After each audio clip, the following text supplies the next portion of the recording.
So here's a question for you. What would you do if you had the ability to instantly heal almost any injury or illness? Well, Lynchburg author Jim Cox takes on that question and provides us with a rather intriguing answer in his latest book, Providence of Mercy. And of course, here to talk more about this, your first work, really, is Jim Cox. Thank you so much for being on the show. Well, thank you for having me.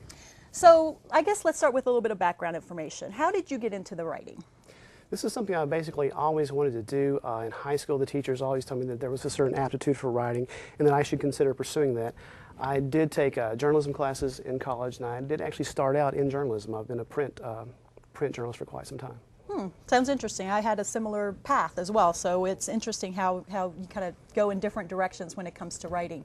Now, you call your work, is it fiction? What is a speculative fiction? What is that exactly? That's my term for it. Speculative fiction basically is speculating on what would happen. It's sort of what would happen if you knew that this situation would occur. What would be the results? Some people do alternative histories. Those are sort of speculative fiction, as if the South won the Civil War, right, or Lincoln had not been assassinated.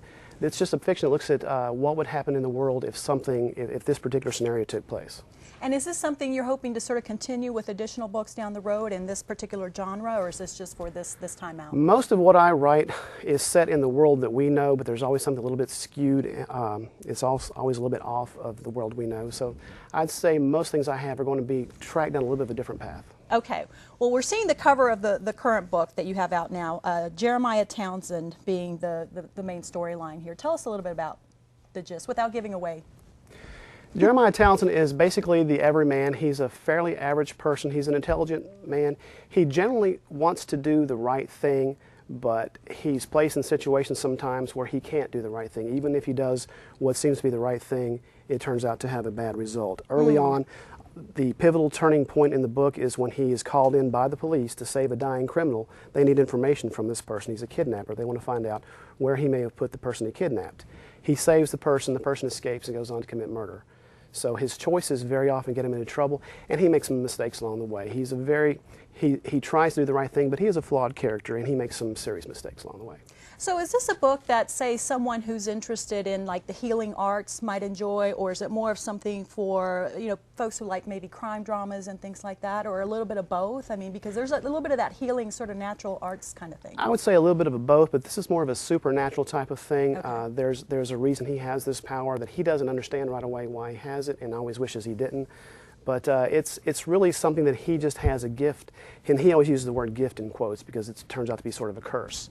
But it's just sort of a gift that he's been given. Okay. All right. And then now you're saying that folks watching today can go and download. You have sort of an electronic version, but you also have the hard copy coming out as well. The hard copy will be available on March the 15th. Okay. Barnes & Noble, for example, is already having pre-orders that are available on the book. The ebook version has been available since December 15th. Okay. Currently, it's only available on Amazon through the Kindle Direct program. That's where you sign up for an exclusive viewing on Amazon, so that's the only place it can be downloaded now, but the paperback will be available pretty much everywhere. Okay, sounds good. We'll have that information up here in just a second. I'm just curious if this is a path that you're going to continue. Do you foresee maybe writing more down the road, and will it have a similar tone, or do you? There's another book that my agent has right now that she's editing, Dawn Dowdle, with the local writers group. It's tentatively called Alien at the Altar. So, Alien at the Altar. It's also set in basically the world we know in 1947, which you think of, that's the year of the Roswell crash. Right.